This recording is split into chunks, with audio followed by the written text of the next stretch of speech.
Saudi আরবে আমরা বাংলাদেশিরা আসার পরে শুধু কোম্পানির দোষ, ভিসার দোষ, দালালের দোষ, দেশের দোষ এগুলো নিয়েই ব্যস্ত থাকি। আসলে ভাই, সৌদি আরবে আসার পরে আমাদের প্রথম কাজটা কি?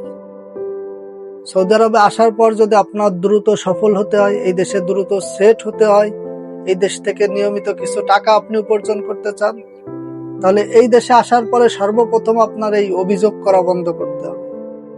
দ্বিতীয়ত, প্রত্যেকটা দিন বা আপনার যুদ্ধ, প্রত্যেকটা দিন একদিনের চেয়ে আর একটা দিন আপনার একটু হলেও আগ্রহী থাকতে হবে, একটু হলেও পরিশ্রম বেশি করতে হবে, একটু হলেও দেশ সম্পর্কে, কাজ সম্পর্কে আপনার জানতে হবে।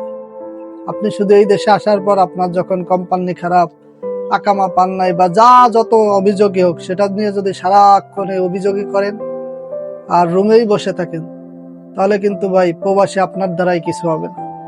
আপনি এই খারাপ পরিবেশের মধ্যেও আপনি যদি আকামা না পান, আপনার কোম্পানি ঠিকঠাক না হয়, আপনার কাজ ঠিকঠাক মতো না হয়, কিন্তু আপনি যদি এই দেশে শুধু চেষ্টা করেন ভাষা শেখার জন্য, কাজ খোঁজার জন্য, নিজের কাজ নিজে খোঁজেন, মানুষের পাশ দিয়ে ঘোরেন, মহল্লাতে ঘোরেন, বিভিন্ন লোকের সাথে কথা বলার চেষ্টা করেন, দেখবেন যে আপনি অবশ্যই কাজ পাবেন, আপনার ইনকামের রাস্তা বের হবে এবং আপনি অবশ্যই ভালো থাকতে পারবেন।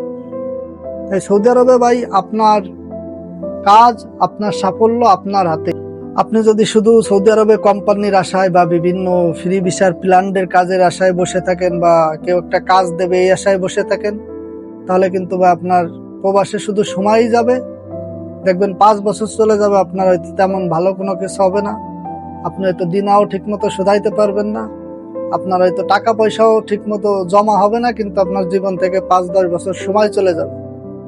কারণ কি? কারণ হচ্ছে শুধু আপনি একটা কাজের আশায় হয়তো বসেছিলেন, বা কারোর আশায় হয়তো বসেছিলেন, বা বসে বসে খালি মোবাইল চাপছেন, রুমের মধ্যে শুয়ে বসে দিন কাটাইছেন এই কারণে।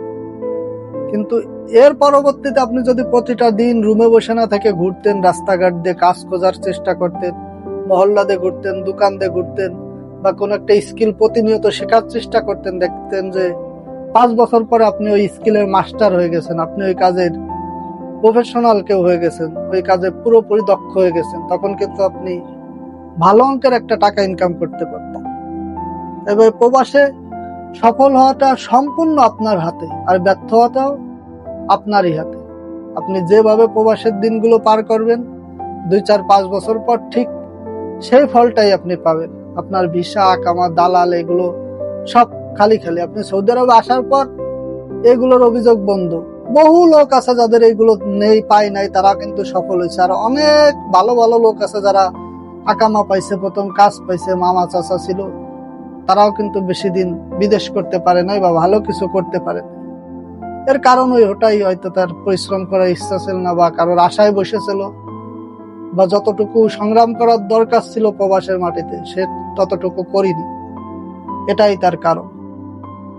তো ভাই, আমার যেসব বাংলাদেশি ভাইরা বিশেষ করে সৌদি আরবে আসবেন, তারা একটা জিনিস মাথায় নিয়েই আসবেন, যে আপনি যে বিষয়ে আসেন, যেভাবে আসেন, আর যাই আসেন, এই দেশে আসার পর সব সাবজেক্ট বন্ধ, কারোর সাথে কোনো অভিযোগ নাই, কাউরে কোনো দোষ দেয়া নাই। আপনার সংগ্রাম আপনি নিজে করুন, দেখবেন ইনশাল্লাহ একটা সময় ভালো জায়গায় যাবেন।